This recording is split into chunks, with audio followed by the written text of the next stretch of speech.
she said then, very quietly. If that's you, then I'm here.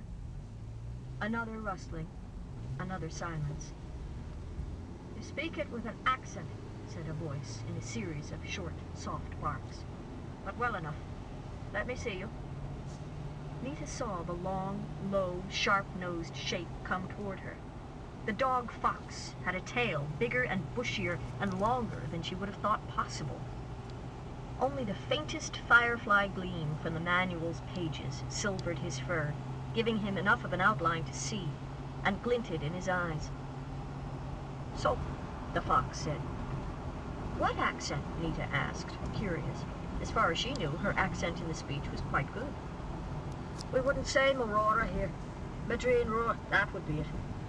And Nita chuckled, because that meant the little red dog in the speech.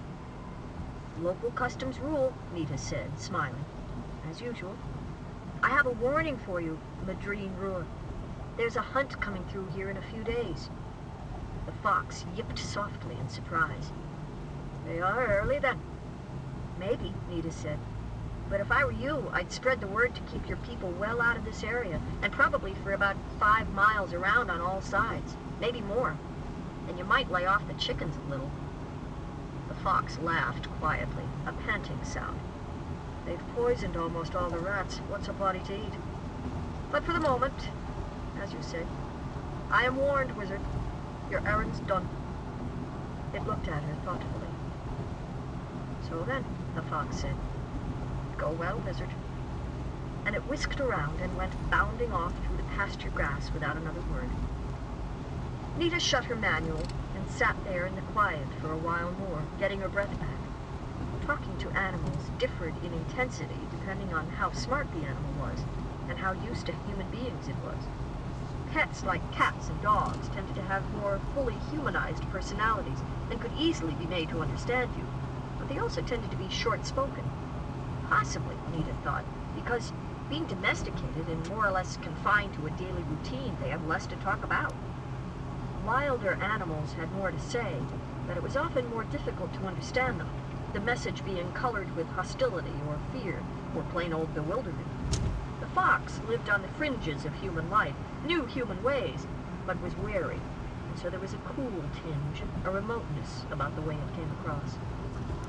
At any rate, she had fulfilled her responsibilities for the evening. A wizard had a duty to prevent unnecessary pain, and fox hunting did not strike Nita as particularly necessary, no matter what farmers might say about the need to exterminate vermin. If a fox was stealing someone's chickens, let the farmer shoot it cleanly, rather than chasing it in terror across half the countryside and getting dogs to rip it to shreds. Meanwhile, there were other concerns.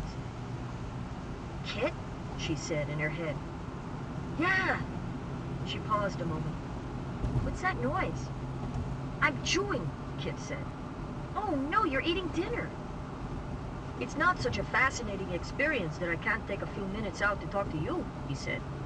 Nita got a distinct impression of slightly lumpy mashed potatoes and restrained herself from swallowing. What's happening? Kit asked. This, she said, and gave him a series of pictures of the day as quickly as she could, ending with the fox. Great, huh? Bored with me already, Kit said. I knew it. Kit! She would have punched him hard had he been in range. As it was, he flinched a little from what he felt her fist and arm wanting to do. Look, she said, I'm wiped. I'll talk to you more in the morning. He started to nod and stopped himself. She had to laugh a little. Have a good night, Kit said. Will do. She let the contact ebb away, then got up and started carefully walking back the way she had come. Behind her, from the woodland, a fox was barking. Another, perhaps a mile away, answered it. Nita smiled to herself and headed for the tree. As she had thought, she wasn't able to stay up very late that night. She tried to watch some television, but even the 60-odd satellite channels were fairly dull, showing either old movies that she wasn't interested in, or foreign language material that was a strain for even a wizard to follow. Finally, she turned off the TV and went back to the trailer to read, though not before opening a small can of cat food on the sly and parceling it out to the cats.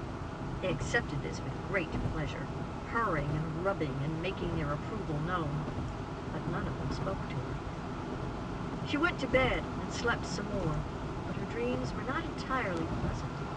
In one of them, she thought she felt the earth move, but it was probably just the wind shaking the trailer.